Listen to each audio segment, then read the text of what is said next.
Fələstinli məcburi köçkünlər oktyabrın 10-da İsrail və Həmas arasında atəşkəsin qüvvəyə minməsindən sonra evlərinə dönməyə başlayıblar. İsrail ordusu Qəzzanın mərkəzi və cənub bölgələrindən geri çəkilməyə başlayıb.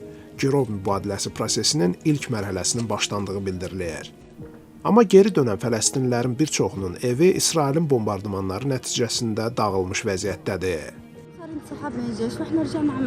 Bugün İsrail ordusu bir qədər geri çəkildi və biz yaşadığımız yerlərə qayıtdıq. Ümid eləyirik ki, heç olmasa evlər qalacaq. İndi sadəcə bir döşək ya da yastıq tapmaq üçün gəldik, çünki qış yaxınlaşır. Düşünürəm ki, heç nə tapa bilməyəcəyik. Bu dağıntı səviyyəsində heç nə qalmayıb. Nə evimizi tapdın, nə də qonşularımızın, qohumlarımızın evlərini. Heç nə qalmayıb.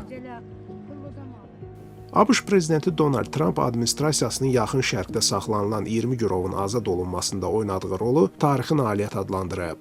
O, bu addımın regionda daha geniş sülh prosesinə doğru irəliləyiş olduğunu bildirib. İsrailin baş naziri Benyamin Netanyahu isə Yerusəlimdə keçirilən hökumət iclasında Trumpa təşəkkür eləyib. İsrail hökuməti ABŞ vasitəçiliyi ilə əldə olunan atəşkəs və girov razılaşmasını təsdiqləyib. 2023-cü ildə Həmasın İsrailə hücumu nəticəsində 2000 insan öldürülüb. İsrailin bundan sonra Qəzzada başladığı əməliyyatda isə 65 mindən çox insan həlak olub.